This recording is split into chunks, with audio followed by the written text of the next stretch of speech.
Welcome to our first Cyber Signals digital briefing, where we bring you headlines and new threat intelligence insights directly from our frontline experts. I'm Vasuja Kal, and I oversee the Microsoft security business. Cyber Signals is a quarterly report published by Microsoft that explores the critical trends we're seeing across the security landscape, new attack strategies from bad actors, learnings from the threat intelligence signals Microsoft analyzes every day, and the strategies organizations can utilize to better protect themselves and their customers. The Cyber Signals digital briefing is designed to give you additional perspective on the topics in the report by bringing in Microsoft security researchers and experts to share first-hand insight. In this quarter's Cyber Signals report, we're focusing on ransomware, one of the biggest challenges organizations face today. Every 11 seconds, a person or business falls prey to a ransomware attack. In the last several years, ransomware damages have soared. The Federal Bureau of Investigation's 2021 IC3 report found that the cost of cybercrime now totals more than $6.9 billion. One of the reasons ransomware has become so prolific is because it's easier than ever for cybercriminals to get the tools they need to target an organization. The trend of ransomware as a service is enabling bad actors to do serious damage, even if they don't have deep technical expertise or broad resources. So to help us dig into the details of ransomware as a service, I'd love to invite Emily Hacker and Jessica Payne, both threat intelligence analysts here at Microsoft. So Emily and Jessica, thank you so much for being here. We are fighting a pretty asymmetric battle, as you know, in cybersecurity, and ransomware seems to be a pretty critical aspect of that. So let's talk through ransomware as a service. What's interesting to me is that it's a relatively small, connected ecosystem of bad actors that are driving the sector of the cybercrime economy. What are you seeing from the front lines? What is the data and intelligence telling us? I love that you said the asymmetry there, because the asymmetry really comes from the industrialization of the cybercrime economy. It's a sort of a gig economy where they're buying and selling tools for each other. They're not really developing their own tools, and it really lowers that barrier to entry. But when we think about that asymmetry, there's thousands of people in security. Every organization has a security team. Microsoft has thousands of security people.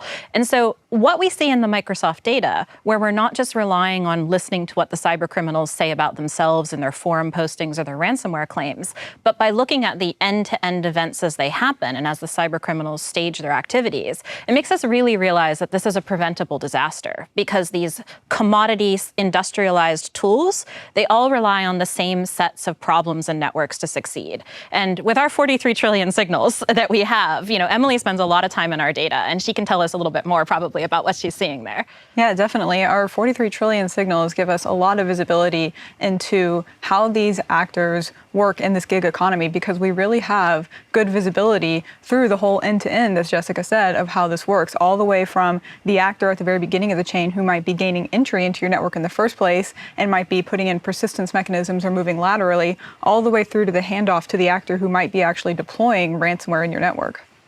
And I think it's so interesting, Jessica and Emily, the way you described it. It's almost like this assembly line, and there are different aspects of it. And Jessica, you said there's tools and techniques that they seem to be using over and over again. And Emily, I love the insights that you're getting from the 43 trillion signals that we see every day. So ransomware as a service is a fairly new strategy, but based on what I heard from you, the tactics being used in the attacks are still the same. Over 80% of the ransomware incidents, as an example, that Microsoft has analyzed in the past year have involved misconfigs, which is a really broad statement. So can you help us understand what those are and how organizations can prevent those vulnerabilities in their posture? This is really such a broad area. You're right about what counts as a security misconfiguration. The stat that we have there is actually related to misconfiguration of security tools. If we talk about misconfigurations that attackers take advantage of, it's actually 100%. Because what the attackers do is they're getting into your network, and if a lot of these misconfigured security tools, if you don't have tamper protection on your AV, for instance, they'll just turn it off, right? So there's no security tool in the way. But there's this larger part of not thinking about the techniques the attackers use. When you think about traditional cybercrime intelligence reporting, it's meant to make the attackers seem scary and seem like a monolithic gang. You might have heard about the Revil gang. And when you look at an incident, it's really 2, 3, maybe 4 players where they're getting into the network, they're doing persistence, like Emily said, moving laterally. And there's no way that they can distribute a ransomware payload across an entire organization without gaining access to highly privileged credentials or highly privileged access. So one of the biggest security misconfigurations we see is not practicing what we call credential hygiene. And that is across the board on these. And I think that's one of the most important takeaways to think about, is this is something that is incredibly basic and free to fix. Yeah, and it starts with some of that basic hygiene. I love that we went there. I'm going to pivot us a bit, Jessica and Emily, and go to just who are the targets and the vulnerability of the targets and where are the targets. So as we look at the ransomware as a service economy, and we know that it thrives on a list of vulnerable targets that are available for sale online. So what makes these targets vulnerable?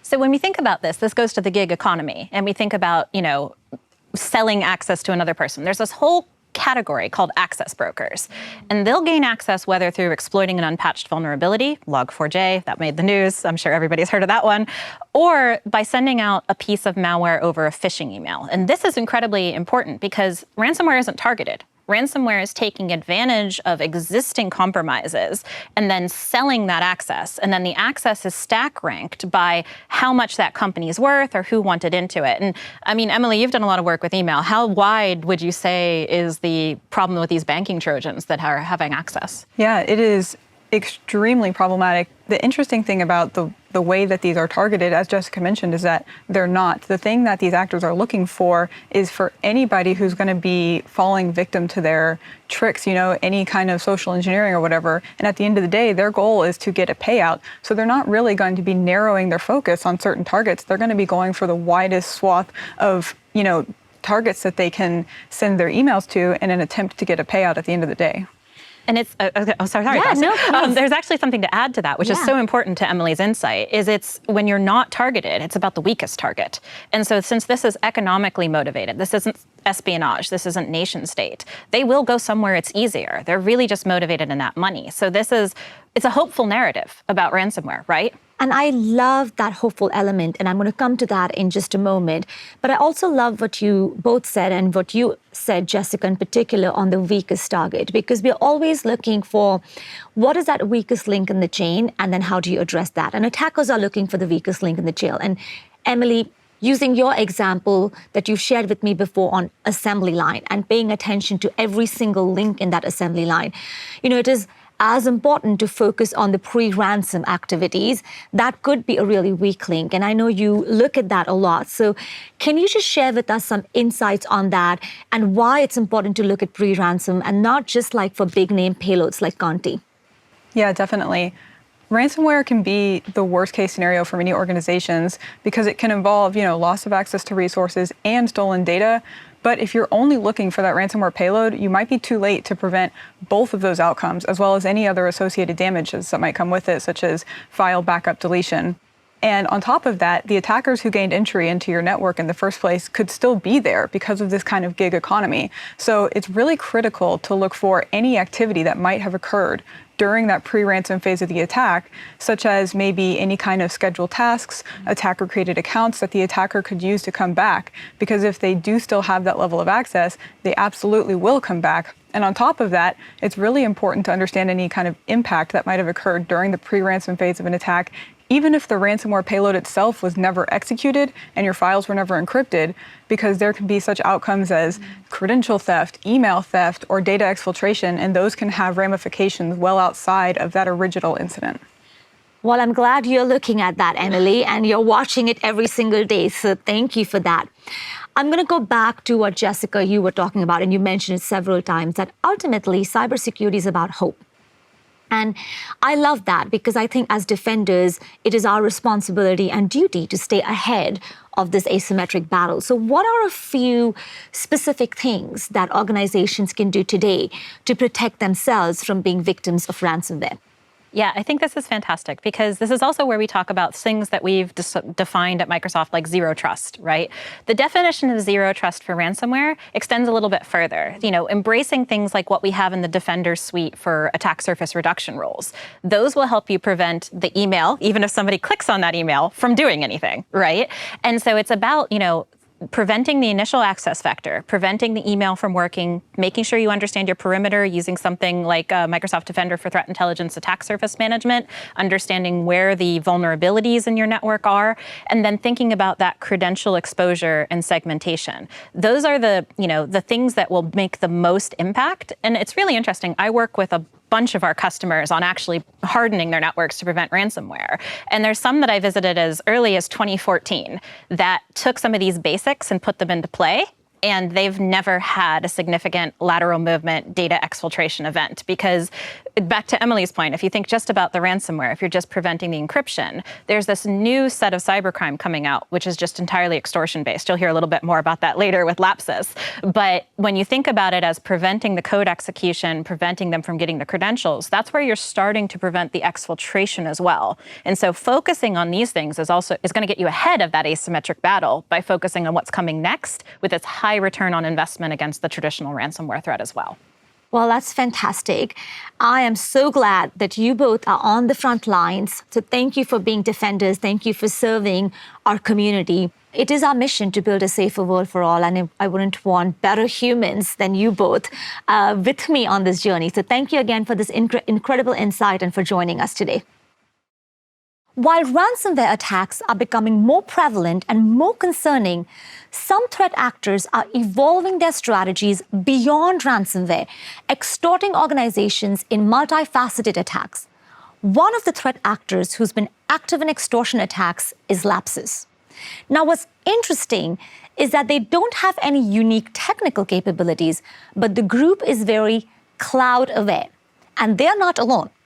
So joining me to talk more about this new evolution of extortion attacks is Christopher Glyer, who works for the Microsoft Threat Intel Center.